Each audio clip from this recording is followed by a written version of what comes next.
ኣብዚ ማሕበራዊ ሚድያ ብፍላይ ድማ ኣብዚ 2-3 መዓልቲ እናተዘዋወረ ዝወዓለ ሓደ ጽሑፍ ኣሎ። እዚ ጽሑፍ እዚ ድማ ብዛዕባ ነቢያት ሓፍትና እዩ ክኸውን ማለት እዩ።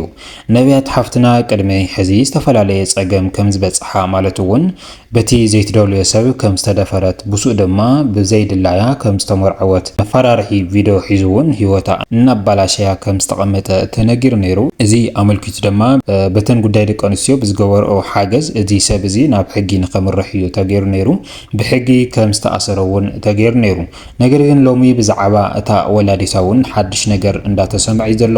እታ ወላዲታ ቅድሚ ሕዚ ልክዕ ከም ዘድፈረታ እዩ እንዳተቆፀረ ነይሩ። እቶም ናይ ሕጊ አካላት እውን ነታ ወላዲታ እንታይ ኢሎም ይኾኑ እናተባሃለ ንብዙሕ ሰብ እንዳጨነቀ ዝነበረ ኩነታት እዩ። ነገር ግን ናይታ ወላዲት ኩነታት እውን ሎሚ ሓድሽ ነገር ኣሎ እናተባሃለ እዩ። ነዛ ወላዲታ እዚኣ እቶም ናይ ሕጊ አካላት እንታይ ኢሎማ ወይ ድማ ነቲ ዝተኣሰረ ሰብ እንታይ ኮን መስኪራትሉ እናተባሃለ ብዝተፈላለዩ ማሕበራዊ ሚድያ አጨናቂ ዝነበረ ኩነታት እዩ። ምክንያቱ እታ ወላዲታን እቲ ዝደፈረ አካል ክልቲኦም ናይ ባዕሎም ሽርኪ ኣለዎም እናተባሃለ እዩ እንዳተነገረ ነይሩ። እዚ ድማ ንብዙሓት ሰማዕቲ እንዳጨነቀ ዝነበረ ጉዳይ እዩ። ነገር ግን ሎሚ እቶም ናይ ሕጊ አካላት ነታ ወላዲታ እውን ዝሃብዋ ሓደ ነገራት ኣሎ። እዚ እናዋኹም እነብሎ ንኸውን ማለት እዩ ክብረት ሰማዕትና። ብተወሳኺ ድማ ኣብ ማሕበራዊ ሚድያ እንጥቀሞ ግልጋሎት ትክክለኛ ክኸውን ኣለዎ እናተባሃለ እዩ ዘሎ። እዚ ድማ ምስ ያሬድ ጸጋይ ተተሓሒዙ ምስ ተናው ስዑዲ ዝርከባ ኣሕዋትና ተተሓሒዙ ዝወፀ ሓደ ሓበሬታታት እውን ኣሎ። ነዚን ዝኣመሰሉን ሓበሬታ ናባኹም ክነብል ኢና እስካብ መጨረሻ ሓቢርኩምና ንምጽናሕ ነዚ ቻነልና እዚ ሓድሽ ዝኾንኩም ሰብስክራይብ እናበልኩም ኣባላትና ድማ ላይክ ሼር እናበልኩም መደባትና እስካብ መጨረሻ ሓቢርኩምና ጽንሑም ባርከስ ናብቲ ፈላማይ ሓበሬታ ኢና ክነብለኩም። እዚ ድማ ንኩሉ ሰብ እናጨነቀን ከምኡ ድማ ደም እናነውዐ ዝነበረ ጉዳይ ክኸውን ብዛዕባ ነቢያት ሓፍትና ንኩሉ ሰብ እንዳጨነቀን ከምኡ ድማ ንኩሉ ሰብ እንዳነውዐ ዝነበረ ታሪክ ዝነበረ ሓፍትና እያ።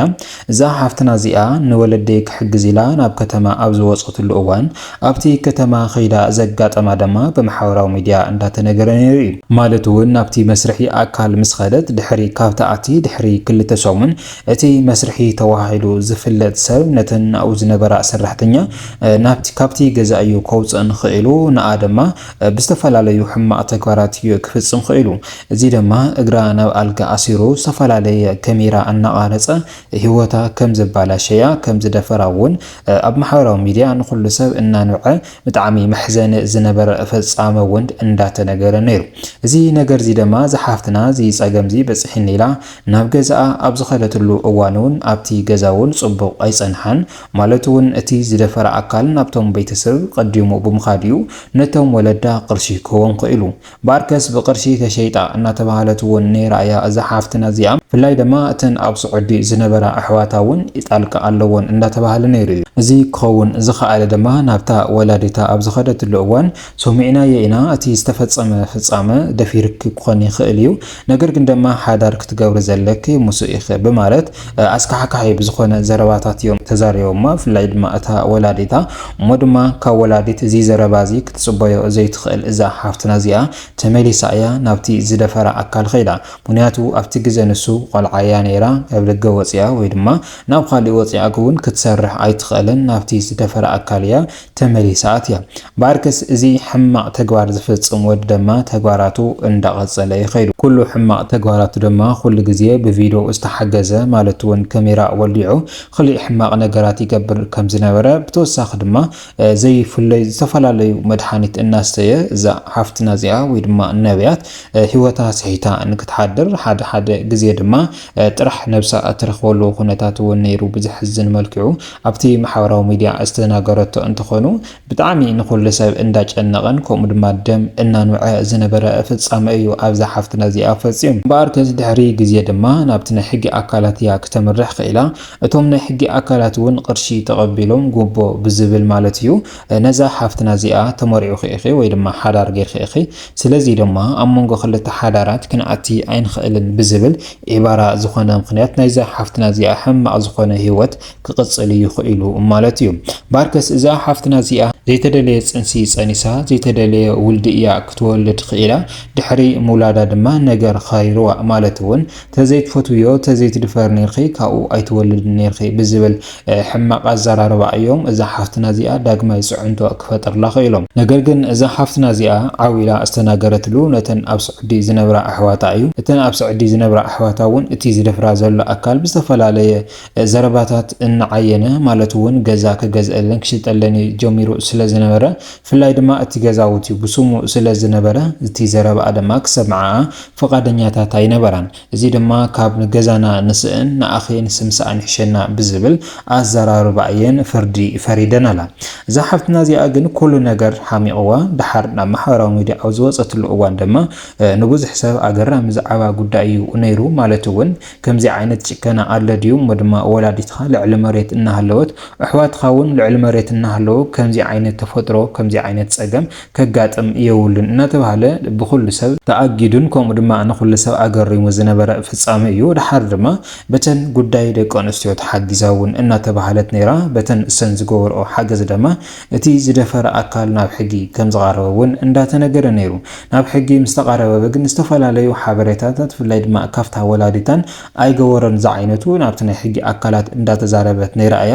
ነታ ወላዲታ እውን ክሲ ከም ዝመሰረታላ እየን ተሓቢሩ ነይሩ። ማለት እውን ትክክለኛ ምስቲ ዝደፈረ ኣካል እሳ እውን መድፈሪታ ከም ምዃነት እያ ኣብቲ ፅሑፍ ተገሊጹ ነይሩ። እዛ ወላዲት እዚኣ ድማ ሎሚ ተኣሲራ እናተባሃለ እዩ ዘሎ። ብዝሕዝን መልክዑ ወላዲትካ ዝእሰረሉ ኩነታት ነገር ግን እሳ ዝፈፀመቶ እውን ልክዕ ኣብ ውልድካ ዘይፈፀም ፍጻመ እያ ፈፂማ እታ ተወላዲት ወይ ድማ ነቢያት ሓፍትና እውን ንወላዲታ ሎሚ እሲራታላ እናተባሃለት እዚ ድማ ብጣዕሚ ኣነጋጋሪ ዛዕባ ጉዳይ ፈጢሩ ይርከብ።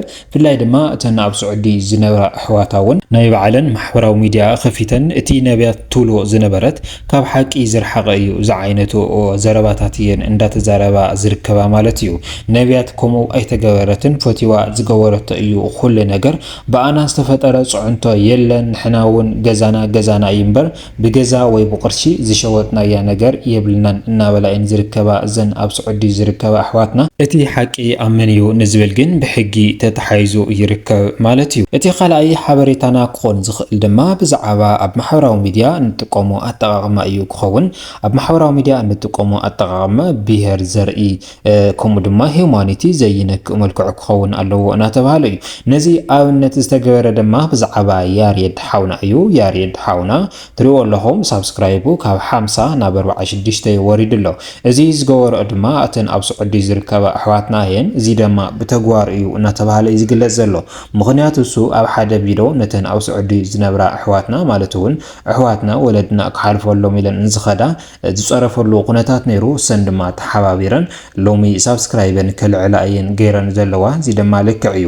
ምክንያቱ ልክዕ እንተፀሪፍካ ኣይኮነን እሞ ንማንም ሰብ ተፀሪፍካ እውን ግድን እዩ መቕፃዕቲ ክትረክብ ማለት እዩ። ስለዚ ድማ ንጥቀመሉ ማሕበራዊ ሚድያ ዘርኢ ብዘይነክእ ፀታ ብዘይነክእ ብፍላይ ድማ ሞራል ወዲሰብ ዘይነክእ ክኸውን ኣለዎ እናተባሃለ ካብዘን ኣሕዋትና እዚኣ ዝተበገሰ ሓሳብ ማለት እዩ። ክቡራት ሰማዕትና እምበኣር ሎሚ ዝነበረና ፃንሒት እዚ ይመስል ነይሩ። ኣብ ዝቕፅል መደባትና እስካብ ንራኸብ ድማ ሰላም ሰናይ ፃንሒት ይግበረልኩም።